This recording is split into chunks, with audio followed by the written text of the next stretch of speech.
ಕೊಲೆ ಮಾಡಿ ತಲೆಮರೆಸಿಕೊಂಡಿದ್ದ ಆರೋಪಿಯನ್ನು 14 ವರ್ಷಗಳ ಬಳಿಕ ಬಂಧಿಸಿರುವ ಘಟನೆ ರಾಮದುರ್ಗ ಪೊಲೀಸ್ ಠಾಣೆ ವ್ಯಾಪ್ತಿಯಲ್ಲಿ ನಡೆದಿದೆ. ಬಂಧಿತ ಎ4 ಆರೋಪಿಯನ್ನು ಸಂಭಾಜಿ ಪ್ರೇಮನಾಥ್ ಜಾಧವ್ ಎಂದು ಗುರುತಿಸಲಾಗಿದ್ದು, ದಿನಾಂಕ 6/5/2011 ರಂದು ಯಲ್ಲಮ್ಮ ಉರ್ಫ್ ನಿರ್ಮಲಾ ಸಂತೋಷ್ ಜಾಧವ್ ಕೊಲೆ ಪ್ರಕರಣದಲ್ಲಿ ಎ4 ಆರೋಪಿಯಾಗಿದ್ದ. ರಾಮದುರ್ಗ ಪೊಲೀಸ್ ಠಾಣಾ ವ್ಯಾಪ್ತಿಯ ರಾಮದುರ್ಗ ಪಟ್ಟಣದ ಮಹಾಂತೇಶ್ ನಗರದಲ್ಲಿ ಯಲ್ಲಮ್ಮ ಅಲಿಯಾಸ್ ನಿರ್ಮಲಾ ಕೋ ಸಂತೋಷ್ ಜಾಧವ್ 20 ವರ್ಷ ರಾಮದುರ್ಗದ ಸ್ವಗೃಹದಲ್ಲಿ ಬೆಳಗಿನ 11 ಗಂಟೆ ವೇಳೆಗೆ ಸಂತೋಷ್ ಪ್ರೇಮನಾಥ್ ಜಾಧವ್, ಶಕುಂತಲಾ ಕೋಂ ಪ್ರೇಮನಾಥ್ ಜಾಧವ್, ಪ್ರೇಮನಾಥ್ ಮಾಧವರಾವ್ ಜಾಧವ್, ಸಂಭಾಜಿ ಪ್ರೇಮನಾಥ್ ಜಾಧವ್, ರಮಾಬಾಯಿ ಕೋಂ ಅಂಬಾಜಿ ಶಿಂದೆ ಗಂಡ, ಅತ್ತೆ, ಮಾವ, ಮೈದುನ ಮತ್ತು ನಾದನಿಯಾಗಿದ್ದು, ಸದರಿಯವರು ಇದರಲ್ಲಿಯ ಮೃತಳಿಗೆ ಕಳೆದ 6 ತಿಂಗಳಿಂದ ತವರು ಮನೆಯಿಂದ ಹಣ ತೆಗೆದುಕೊಂಡು ಬರುವಂತೆ ವರದಕ್ಷಿಣೆ ಕಿರುಕುಳ ನೀಡಿದ್ರು. ಆಪಾದಿತರು ಕೂಡಿಕೊಂಡು ಹಣದ ಸಲುವಾಗಿಯೇ ತಮ್ಮ ಸೊಸೆಗೆ ಹೊಡೆದು ಬಡಿದು ಕೊಂದು ಮನೆಯ ಬಚ್ಚಲದಲ್ಲಿ ಹಾಕಿ ಸೀಮೆ ಎಣ್ಣೆ ಸುರಿದು ಬೆಂಕಿ ಹಚ್ಚಿ ಸುಟ್ಟ ಬಗ್ಗೆ ಫಿರ್ಯಾದಿ ನೀಡಿದ್ದರು.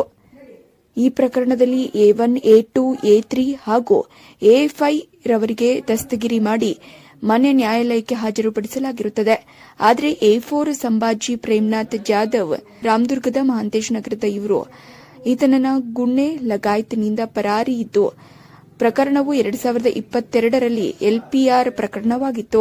ಡಾಕ್ಟರ್ ಚೇತನ್ ಸಿಂಗ್ ರಾಠೋರ್ IPS ಉತ್ತರ ವಲಯ ಬೆಳಗಾವಿ ಇವರು 11/11/2025 ರಂದು ರಾಮದುರ್ಗ ಪೊಲೀಸ್ ಠಾಣೆ ಪರಿವೀಕ್ಷಣೆ ಕಾಲಕ್ಕೆ ಸದರಿ LPR ಪ್ರಕರಣದಲ್ಲಿಯ A4 ಆರೋಪಿ ಸಂಭಾಜಿ ಪ್ರೇಮನಾಥ್ ಜಾಧವ್ ಸಹ ಮಹಾಂತೇಶ್ ನಗರ ರಾಮದುರ್ಗ ಈತನ ಪತ್ತೆಗಾಗಿ ನುರಿತ ತಂಡ ರಚನೆ ಮಾಡಿ ಆರೋಪಿ ಪತ್ತೆ ಮಾಡುವಂತೆ ಸೂಕ್ತ ಸಲಹೆ ಸೂಚನೆಯನ್ನ ನೀಡಿದ್ರು.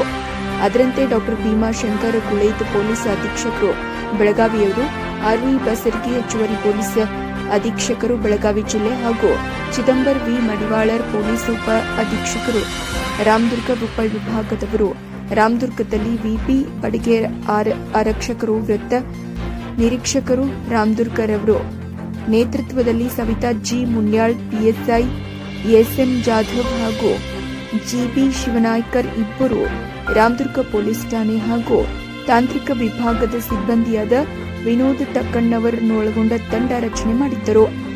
ದಿನಾಂಕ 2025 ಡಿಸೆಂಬರ್ 22 ರಂದು ಸದರಿ ಪ್ರಕರಣದ A4 ಸಂಭಾಜಿ ಪ್ರೇಮನಾಥ್ ಜಾಧವ್ ಮಹಾಂತೇಶ್ ನಗರ ರಾಮದುರ್ಗ ಈತನನ್ನ ಹುಬ್ಬಳ್ಳಿಯ ಮಂಜುನಾಥ ನಗರದಲ್ಲಿ ಪತ್ತೆ ಮಾಡಿ ದಸ್ತಗಿರಿ ಮಾಡಿ ಮಾನ್ಯ JMFC ನ್ಯಾಯಾಲಯ ರಾಮದುರ್ಗದವರ ಮುಂದೆ 22/12/2025 ರಂದು ಹಾಜರುಪಡಿಸಿದ್ದಾರೆ.